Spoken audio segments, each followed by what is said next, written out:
Assalamualaikum warahmatullahi wabarakatuh.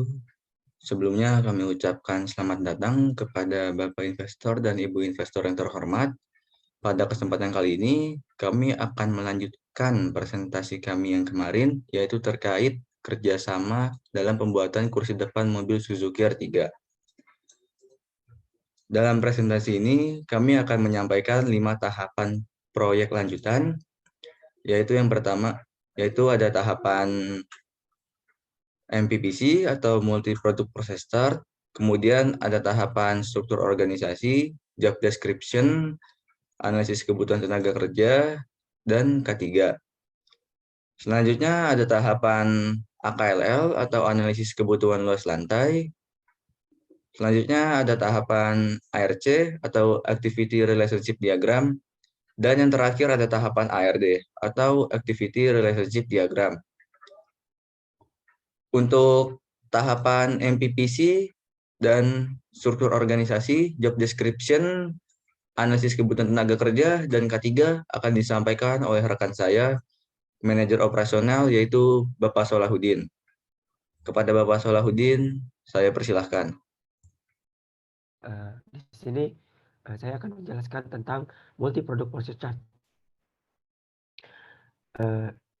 yaitu merupakan suatu peta yang digunakan untuk menganalisa aliran barang dalam pabrik yang sudah ada maupun untuk perencanaan pabrik baru dan mempunyai keterkaitan dengan peta proses operasi.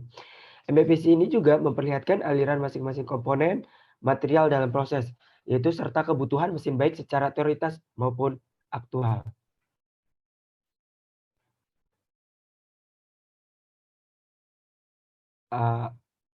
Oke, di sini juga dapat dilihat ada rock lumber, di mana rock lumber ini adalah kebutuhan yang digunakan untuk memproduksi keseluruhan part sehingga permintaan pasar terhadap keseluruhan produk dapat dipenuhi oleh perusahaan.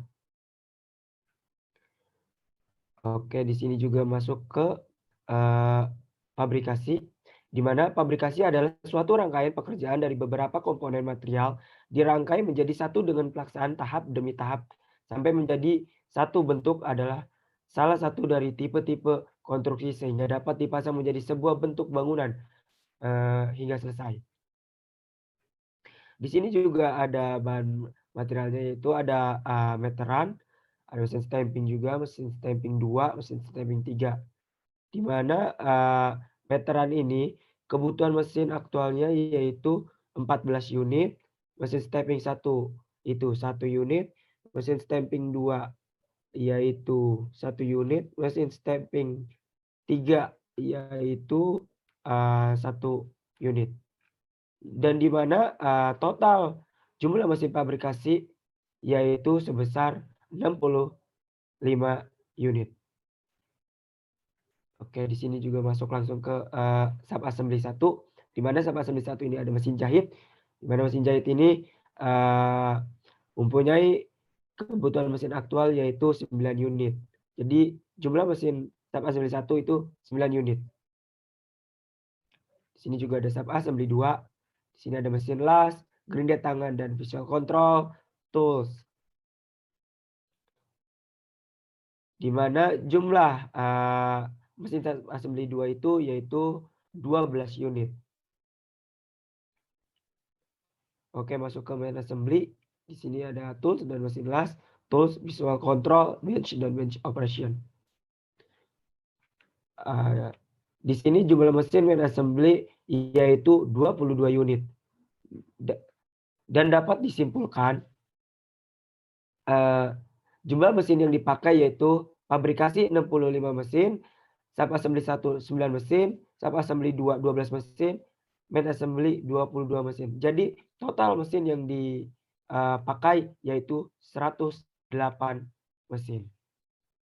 Saya akan menjelaskan mengenai tentang struktur organisasi. Kami mengusulkan struktur organisasi ini untuk Bapak investor dan Ibu investor. Di mana struktur organisasi ini adalah susunan komponen-komponen dalam organisasi. Struktur organisasi menunjukkan adanya pembagian kerja dan menunjukkan bagaimana fungsi-fungsi atau kegiatan-kegiatan yang berbeda-beda. Yang berbeda-beda tersebut diintegrasikan atau dikoordinasikan. Oke, di sini ada jabatan direktur, sekretaris, dan divisi penelitian dan pengembangan.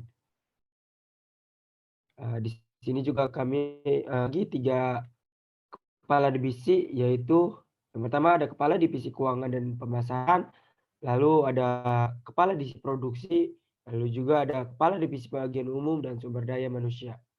Di dalam kepala divisi itu sendiri terbagi ada beberapa kepala departemen, yaitu eee, kepala departemen produksi, kepala departemen pengendalian mutu, dan kepala departemen pipis dan spesial manajemen.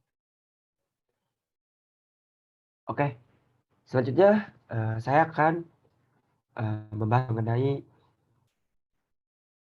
urutan atau job desk dari jabatan-jabatan ini. Oke. Jadi, job desk itu dideskripsikan sebagai pekerjaan merupakan sebuah dokumen yang di dalamnya memuat uraian secara mendetail pekerjaan-pekerjaan atau tugas-tugas serta tanggung jawab dari sebuah pekerjaan. Deskripsi pekerjaan sangat penting dikarenakan sebagai pedoman seorang pegawai dalam menjalankan tugasnya di perusahaan. Dan sini juga dapat dilihat, ada jabatan direktur, yaitu tugasnya memimpin seluruh dewan atau komite eksekutif, menetapkan haluan perusahaan bersama karyawan, memberikan perintah kepada bawahannya, mengkoordinir para manajer untuk melaksanakan tugas dengan benar, mengambil alih tugas manajer. Lalu di sini ada wewenangannya. Direktur berwenang memutuskan hubungan kerja dengan bawahannya, direktur berwenang mengangkat pegawai baru, direktur berwenang menegur dan memberi sanksi bagi bawahannya yang tidak disiplin, lalai, dan tidak melaksanakan tugas dengan baik. Di sini juga ada tanggung jawabnya, di mana tanggung jawab ini yaitu bertanggung jawab atas kelangsungan produksi, bertanggung jawab atas seluruh kegiatan dalam perusahaan, bertanggung jawab atas semua masalah yang ada di dalam perusahaan. Lalu di sini ada sekretaris, di mana tugas sekretaris ini yaitu membantu menyiapkan dokumen atau arsip yang dibutuhkan direktur, menerima dan memberikan informasi kepada dan dari direktur, mengatur, merapikan dan menyimpan arsip kantor, membuat dan menyiapkan surat-surat keluar. Di sini juga ada tanggung jawab dari sekretaris, yaitu bertanggung jawab atas rahasia perusahaan, bertanggung jawab terhadap laporan pertemuan antara bagian yang menentukan berhasilnya proses produksi, bertanggung jawab setiap acara pertemuan antara direktur dengan staf maupun antara direktur dengan rekan bisnis, dan berperan serta aktif terhadap informasi yang berguna untuk kemajuan perusahaan. Lalu di sini ada jabatan tim penelitian dan pengembangan. Di sini juga ada tugasnya, yaitu memimpin, mengatur, dan mengkoordinasikan seluruh kegiatan manajemen yang ada dalam perusahaan yang berkaitan dengan penelitian dan pengembangan. Oke, baik, selanjutnya saya akan menjelaskan tentang mengenai analisis kebutuhan tenaga kerja. Analisis kebutuhan tenaga kerja adalah menghitung tenaga kerja yang dibutuhkan berdasarkan beban kerja produksi yang akan diperoleh jumlah tenaga kerja yang sesuai untuk menjelaskan beban produksi yang ditetapkan. Kami mengusulkan kebutuhan tenaga kerja, yaitu di sini dapat dilihat ada direktur, yaitu totalnya 1, sekretaris 1, dan tim penelitian dan pengembangan itu totalnya 4. Dan seterusnya dapat dilihat pada tabel berikut ini.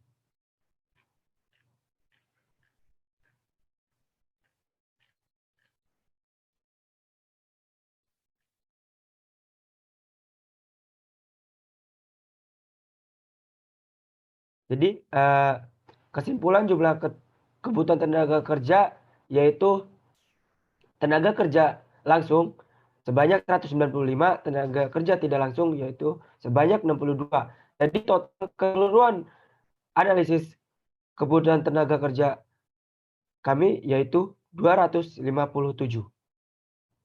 Oke, dapat dilanjut. Di sini saya akan jelaskan mengenai tentang alat pelindungan diri. APD yaitu kegiatan yang menjamin terciptanya kondisi kerja yang aman, terhindar dari gangguan fisik dan mental melalui pembinaan dan pelatihan, pengarahan dan kontrol terhadap pelaksanaan tugas dari para karyawan dan pemberian bantuan sesuai dengan aturan yang berlaku, baik dari lembaga pemerintah maupun perusahaan. Oke baik, selanjutnya akan dijelaskan atau dipaparkan oleh rekan saya, Bapak Direktur Alpatan. Saya persilakan. Oke, selanjutnya ada AKLL atau analisis kebutuhan luas lantai. Analisis kebutuhan luas lantai merupakan salah satu tahapan yang digunakan dalam perencanaan tata letak pabrik. Perhitungan luas lantai ini merupakan perhitungan yang digunakan untuk menentukan luas lantai pada kantor ataupun pabrik.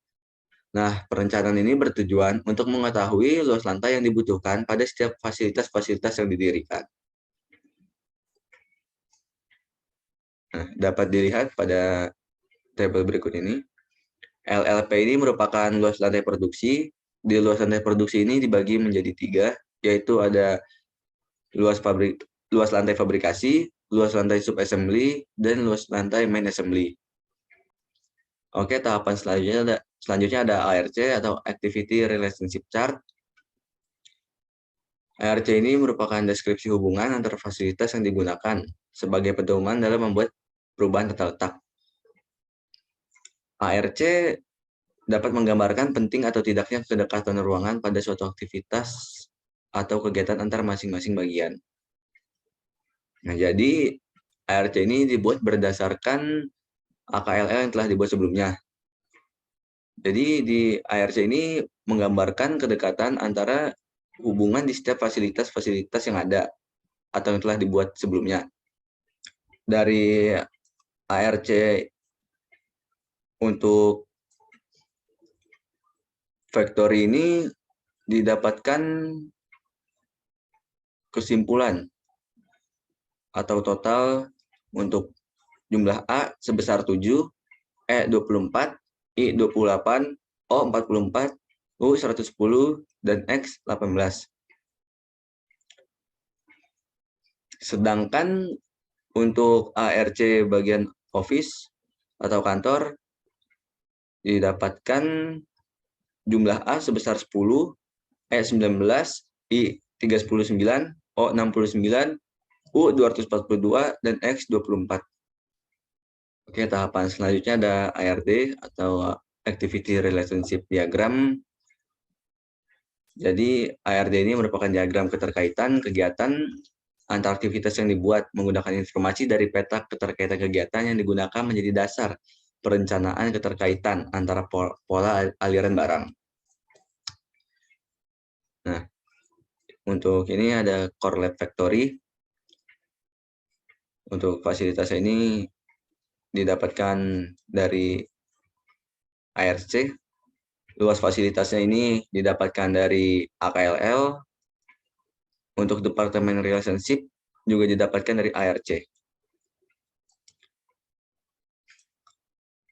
Nah, untuk place rating ini merupakan urutan dari penempatan placement atau penempatan fasilitasnya.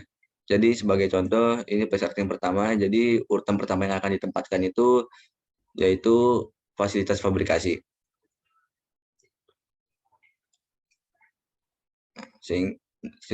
Kemudian didapatkan urutan place rating itu seperti ini.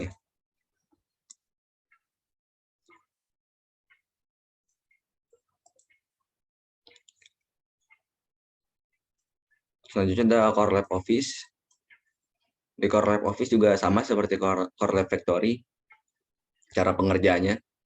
Ini merupakan final layout dari placement yang tadi sudah ditempatkan sesuai dengan urutan dari place ratingnya.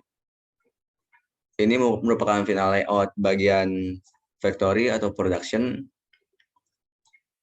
Kemudian ini merupakan final layout dari bagian office atau kantor.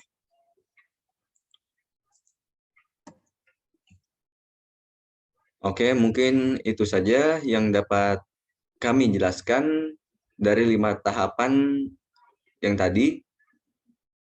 Terima kasih kepada Bapak investor dan Ibu investor atas waktunya, dan maaf apabila masih terdapat kesalahan-kesalahan. Wassalamualaikum warahmatullahi wabarakatuh.